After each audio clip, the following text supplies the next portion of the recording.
A serving Royal Marine appears in court charged with terrorism offences, including making bombs.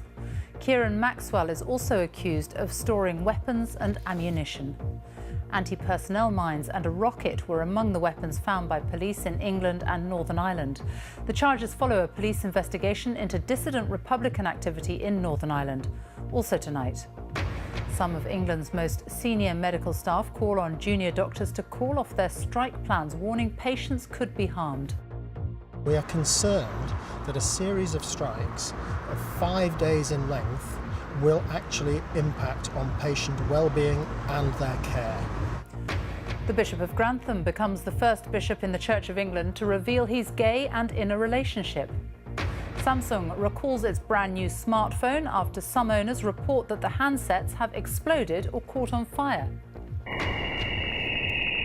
And the extraordinary sounds and images from Jupiter as NASA releases spectacular new footage that's never been seen before. In the south, jailed the ringleaders of a huge drugs network which controlled most of the heroin and cocaine trade in Hampshire.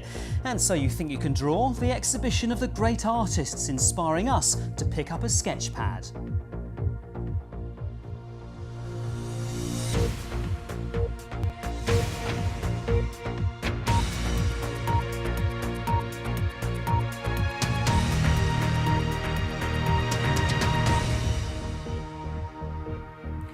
Good evening. A serving Royal Marine has been charged with a series of terrorism offences, including making bombs. 30-year-old Kieran Maxwell is also accused of storing ammunition and weapons, including an improvised rocket and anti-personnel mines, hiding them in locations in England and Northern Ireland. The charges follow a police investigation into dissident Republican activity. Our Home Affairs correspondent Daniel Sanford has more. Still a serving Royal Marine, Kieran Maxwell was driven into court in a heavily reinforced police van after being charged with building homemade bombs and acquiring weapons and ammunition, all for the purposes of terrorism. The hearing was brief, lasting barely 3 minutes, and from the dock, Kieran Maxwell, who grew up in Northern Ireland, confirmed his name and home address in Exminster in Devon. He's been charged under the Terrorism Act with, among other things, purchasing chemicals and components, manufacturing explosives and constructing explosive devices, and then hiding the devices along with some weapons and a library of terrorist documents.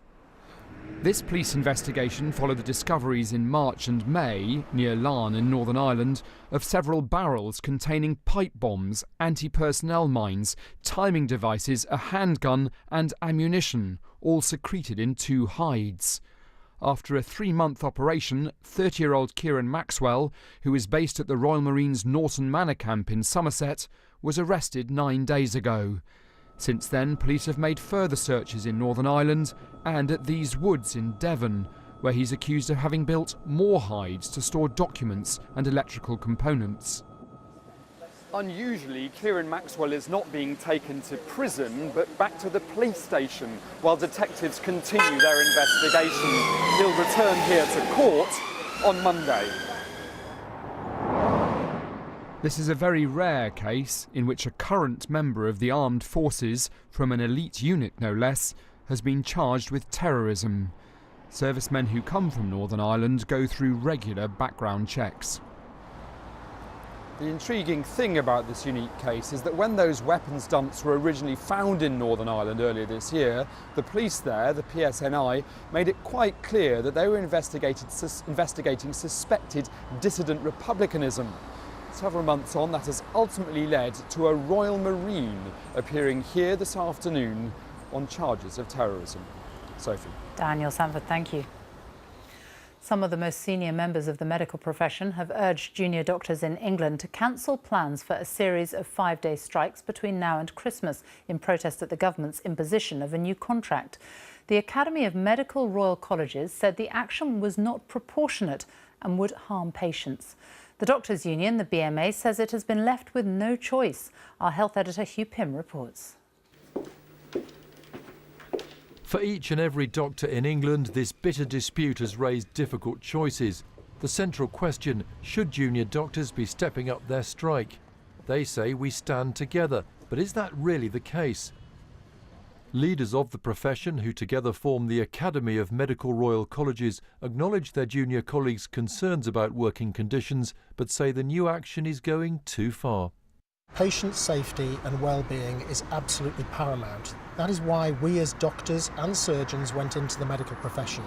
We are here to look after patients, and we are concerned that a series of strikes of 5 days in length will actually impact on patient well-being and their care. But 2 out of the 20 medical college leaders didn't agree with the statement. One of them told me what she thought of the proposed strikes. We are not taking sides in this argument. We're here to support our members and to speak on behalf of children. So do you think it is a reasonable action to take for the doctors to make their case? I think it's a decision for every individual doctor to make. And I know very, very well that each and every one of our members will have thought long and hard about whether or not they will strike or they will not strike. On the doctor's agenda, some items have been resolved in recent months, such as preventing excessive hours and protecting whistleblowers. But they say issues like weekend pay and provisions for women and part-time workers have not been resolved. The British Medical Association says the strikes could be halted if the government stopped imposing a new contract which had been rejected by members. Junior doctors planning to strike say they have no alternative but to go ahead with the walkouts. We feel that we've had no choice but to escalate and up the ante. We've had already a day of strikes, 2 days of strikes, and it's not worked. So out of a desperate act, we've had to do 5 days. Another doctor, though, told us of his doubts about the BMA's right to organise such extensive action. The BMA seems to be committed to further industrial action and a lengthy process of industrial action. I did not vote for that process when I voted to reject the contract, so my preference would be to reballot members about a lengthy process of further industrial action. The Patients Association said with thousands of operations set to be postponed, the scale of the action was unforgivable. Late today, organisations representing hospitals and other trusts in England, NHS providers and the NHS Confederation have called on the BMA to suspend the strikes, arguing they'll cause major disruption and risk patient safety. The debate on the merits of this dispute across the health world is certainly intensifying. Hugh Pym, BBC News. A Church of England bishop has become the first to reveal that he is gay and in a relationship. The Right Reverend Nicholas Chamberlain, who is Bishop of Grantham, made the disclosure tonight in an interview with the Guardian newspaper. Well, Caroline Hawley joins us now from the Archbishop of Canterbury's official residence, Lambeth Palace. Why has he chosen to make this public now? Well, Nicholas Chamberlain said it wasn't his decision to make what he called a big thing about coming out. He was essentially pushed into it because a Sunday newspaper was planning to reveal his sexuality. Now, he told The Guardian that everyone involved in his appointment last year knew that he was gay, that he is in a committed long-term relationship, and that he is abiding by church guidelines that bishops have to be celibate. So he has made it public now. What has the reaction been so far? Well, he said himself that it would cause ripples. As you know, the issue of sexuality has been extremely divisive, both within the Church of England and even more so in the worldwide Anglican Communion. But here in Lambeth Palace, the Archbishop of Canterbury said tonight that he was appointed on the basis of his skills and that his sexuality was completely irrelevant to his office. Caroline Hawley, thank you. Police in Pakistan say they believe that a British woman who died there in a so-called honour killing was murdered by her father and her first husband. They also say Samir Shahid, who was 28 and from Bradford, was raped before she died. Mrs. Shahid had divorced and remarried in the UK against the will of her family. Our Pakistan correspondent Shaima Khalil reports. A bride's happiness on her wedding day, but it was this marriage which led to her murder. She came to this village in July because she was told her father was ill, but this was far from the truth. Findings are that the two persons, the girl's father and her ex-husband, they have been charged with murder. There were also reports of rape, that Samia was raped. That is correct.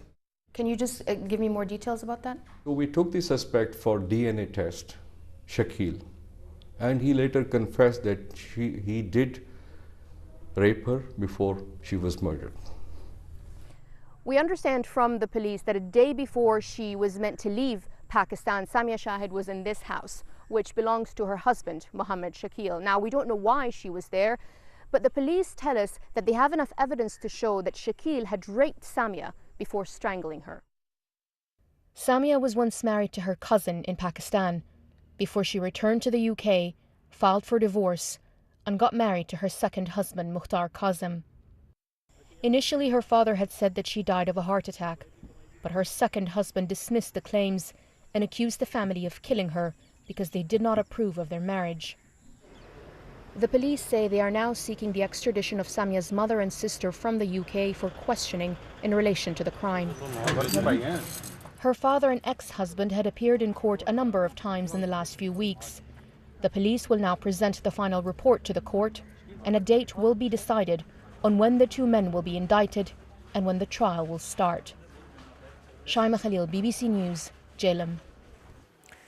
Just 2 weeks after it was launched, Samsung is recalling its latest flagship smartphone because a battery fault has caused some devices to explode.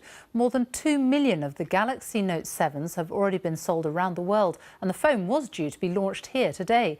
This report from our technology correspondent Rory Cellan-Jones contains some flash photography. At Europe's biggest technology show, it's Korea's Samsung which makes the biggest noise. And its star product this year is the Galaxy Note 7. This supersized smartphone has won rave reviews in the US and Asia and was due to go on sale in the UK today. Then this happened. Hey YouTube. This American man posted a video on YouTube claiming his Galaxy Note 7 had caught fire, and similar reports arrived from around the world. Be careful out there. Everyone rocking the new Note 7. It might catch fire, y'all. Samsung held a press conference to announce a radical move. The company was halting sales and recalling the Note 7. A battery issue was behind the fires, though just 35 out of 2.5 million customers had reported problems. 35 is a big number, and I think that Samsung is doing the right thing and siding on caution and taking the devices off the market, figuring out why there is an issue with the cells in the battery, which seems to be the problem. This news could hardly come at a worse time for Samsung. Not only does it overshadow the launch of the Note 7 and the many other products on display here, it comes just a week before its deadly rival has its own big phone launch. At an event in California next week, Apple is expected to unveil the latest iPhone. Its sales have disappointed lately, allowing Samsung to pull ahead in the smartphone race. Samsung is the biggest player in smartphones. In the first half of this year, it had just under 23% of the market. Its nearest rival, Apple, had 13%, though a new iPhone might close the gap. But will such bad publicity affect the way the Samsung brand is seen? We asked some phone owners in Leicester. You don't know if it could happen again or with any other phone, or yeah, it's still put me off. I'm not opposed to Samsung products. I think they make good TVs and even good cell phones until I read that their batteries are exploding, but I think that would put me off to purchasing it for sure. It probably wouldn't put me off, and the reason being is, like, large companies tend to put things right. In Berlin today, Samsung continued to show off the capabilities of the Note 7, which even works underwater. But customers will now need reassurance that they won't need to take drastic action with a phone which catches fire. Rory Cellan-Jones, BBC News, Berlin. The president of Uzbekistan, one of the world's most brutal and repressive dictators, has died. The news was confirmed by state television after days of speculation that his 26-year rule was over. Islam Karimov came to power as a communist leader while Uzbekistan was still part of the Soviet Union. Under his rule, all political opposition and independent media have been banned. Human rights groups say as many as 12,000 political prisoners are in jail and many others have been murdered. There are even claims that some were boiled alive. Despite that, Uzbekistan became an ally of the United States and Britain in the war in neighbouring Afghanistan. This report from our correspondent Steve Rosenberg in Moscow contains flashing images. He was the archetypal dictator, all-powerful, brutal. Islam Karimov ruled Uzbekistan with an iron fist for 27 years. He even put his own daughter under house arrest. But tonight's state television ended nearly a week of rumours about his health. Our dear president has died, said the announcer. A great man, a man of peace. His critics would dispute that. Karimov created a police state, one of the most repressive in the world. He imprisoned thousands of opponents, and in the cotton fields of Uzbekistan relied heavily on forced labour. In 2005, President Karimov ordered his army to crush anti-government protests in the city of Andijan. It's believed that hundreds of civilians were killed. Karimov blamed the violence on Islamic extremists. A former British ambassador to Uzbekistan believes the West was guilty of staying silent. Well, undoubtedly the West turned a blind eye to human rights abuses in Uzbekistan. Initially this was because of Afghanistan, the fact that the Americans and the Germans both had air bases in Uzbekistan operating into Afghanistan. But the strategic position of Uzbekistan has led to the West really being, shamefully neglectful of the human rights position in Uzbekistan and at times lying about it. And President Karimov continued to be courted both by the West and by the East. Russia competing with China and America for influence in Central Asia. The reason that Moscow and Beijing and the West will be watching very closely what happens next in Uzbekistan isn't only to do with geopolitical rivalry, it's about security. If there's a power struggle over who succeeds President Karimov, the fear is that Islamist militants in the region will exploit that to destabilise the whole of Central Asia. But Karimov's critics say he used the fight against radical Islam as an excuse to crush all opposition. And yet, in Uzbekistan tonight, there is said to be a deep sense of shock. After a quarter of a century in power, many Uzbeks have known no other leader. Steve Rosenberg, BBC News, Moscow. A brief look now at some of the day's other news stories. A man has appeared in court charged with the deaths of a young boy and his aunt who were killed in a police chase in South London. Joshua Dobby, who's 23, is accused of causing their deaths by dangerous driving. Micaiah McDermott, who was 10, and 34-year-old Rosie Cooper were hit by a car which was being pursued by officers in Penge on Wednesday. The Green Party's only MP, Caroline Lucas, has been elected as co-leader of the party alongside Jonathan Bartley, their former pension spokesman. The unusual job share arrangement was announced in Birmingham, where the party's annual conference is underway. The small plastic beads used in cosmetics and household products, known as microbeads, look set to be banned from the end of next year. A government announcement is expected tomorrow following pressure from environmental groups. There's concern that the tiny pieces of plastic are harmful to marine life and can enter the human food chain. The Irish Cabinet has agreed to appeal against the European Commission's ruling that Apple should pay the government in Dublin £11 billion in back taxes. Apple has said it is very confident the ruling will be overturned on appeal. NASA has released spectacular images of Jupiter that have never been seen before. They were taken by the Juno space probe and show detail that no other space mission has ever managed to capture.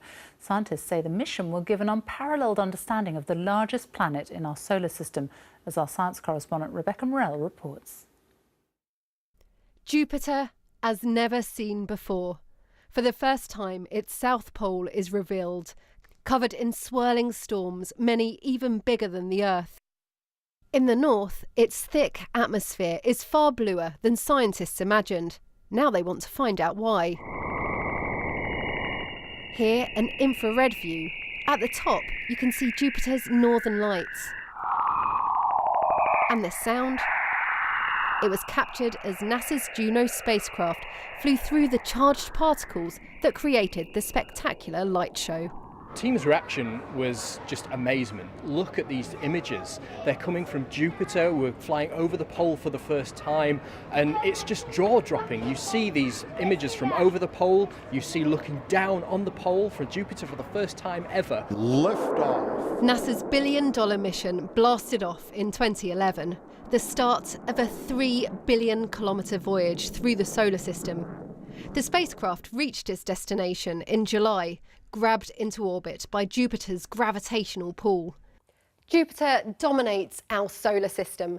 The fifth planet from the Sun, it's located out past Mercury, Venus, the Earth and Mars. Made of gas, it's vast. More than 1,000 Earths would fit inside it. This mission will last for 20 months. It takes Juno around 2 weeks to orbit Jupiter, so it will only go round 37 times before it burns up in the atmosphere. It means for the first time we can peer into the thick clouds and study Jupiter's features, including the Great Red Spot, an enormous storm that's been raging for centuries. And because Jupiter has hardly changed for billions of years, this mission could tell us about the origins of the solar system. This mission is the latest to inspire a new generation at Leicester's National Space Centre. And NASA's now inviting people to head to the Juno website to get involved. From early November, visitors can go onto the website and they vote for targets on Jupiter that they actually want to image. So that by popular demand, we get to see certain areas of Jupiter that have never been photographed before. This is the first batch of images to be sent back to Earth. Many more will soon follow. Their remarkable detail will now be pored over by scientists. They say Jupiter is like nothing they've ever seen before. Rebecca Morell, BBC News. The first hurricane to hit the American state of Florida for 11 years has now passed through, inflicting severe damage in some areas. Hurricane Hermine brought winds of up to 130 kilometres an hour and lashing rain. It was later downgraded to a tropical storm as it moved inland. China is preparing to welcome world leaders for this weekend's G20 summit. The annual meeting brings together the world's biggest economies to tackle global problems. As Asia's rising power, China is hoping to use the occasion to present itself as a more dependable leader. The summit is being held in the city of Hangzhou. But as our China editor Carrie Gracie reports, there's already growing mistrust between the summit's host and its guests. Hangzhou has become a stage set. The cast is well rehearsed. They believe the G20 summit marks another move in the advance towards a Chinese century. We Hangzhou people are really happy and proud. We hope that through this G20 summit, our country will become richer and stronger, and people's lives will be happy forever. This is Hangzhou's pride. But 2 million locals are following instructions and leaving town to make way for 20 world leaders and their entourage. This host city is under security lockdown. Shops, schools, offices closed, and factory chimneys for hundreds of miles to shift pollution and ensure what they call here G20 Blue. But behind the lavish welcome, all is not well. The immaculate facade conceals growing mistrust between China and its G20 guests. Its neighbours in Asia fear its territorial ambitions. The Europeans complain about not getting a level playing field in business. And the United States increasingly sees China as a dangerous rival. Mistrust is mutual. 700 miles from Hangzhou, this is Hong Kong, the front line in what Beijing calls its war against Western values. It tells its people the West is plotting to bring China down. And in Hong Kong, it's now targeting the free speech left behind by the British. Lam Wing-kee's case is now famous. He sold books which angered Beijing. For that, he was detained in mainland China for months. His forced confession, a warning to others. China sent him back to Hong Kong to spy on his customers. But instead, he went public and now lives under police protection. He says the G20 should talk less about business and more about values. These countries should speak up for Hong Kongers because we don't have the power. When world leaders visit China, they should talk more about human rights. They have a moral responsibility to do so. In Hangzhou, China's warned its guests to avoid politics. And in these troubled times, rights are low on the summit agenda. But the war on Western values hangs over this gathering, undermining China's ambition for global leadership. Carrie Gracie, BBC News, Hangzhou. The Paralympics get underway next week in Rio. Among those competing for Great Britain is Sean Hydale, who was once one of English football's most promising young talents. But a serious car accident left him with a brain injury, ending his hopes of becoming a professional footballer. Now, though, 8 years later, he will represent his country again. He's been talking to our sports correspondent, Andy Swiss. Football's my life. As soon as I could run, my dad had a football at my feet. As a youngster, he'd seemed destined for stardom. Sean Hydale first played for his home club Liverpool and then for England's youth team. Hydale's shot, D'Alfonso just did enough. At 17 years old, the big time beckoned. But in 2008, he was involved in a car crash. 2 of his friends died and Hydale was left in a coma with a bleed on the brain and a catalogue of injuries. I snapped my ACL, PCL, LCL, all in my right knee, which ruptured basically the lot of it. I broke my ankle, I broke my neck, I had the kidney took out, so I had quite a lot done to me. When I was in hospital, Jamie Carragher came in to see me, you know, and to see someone like him, you know, he's obviously one of my heroes, a local lad as well. He gave me a lift, you know, and then Stephen Gerrard as my idol, I was all excited. So my mum and dad took me down and had me dinner with them, had a good chat with Stephen, and from that it just gives you a boost. It was very tough, you know, it was 2 years before I could even run. Hydale's professional career never recovered, but his skills have now found a new stage. There's going to be one in each end. The 7-a-side football in Rio is for athletes with cerebral palsy or who've experienced a brain injury, as Hydale did.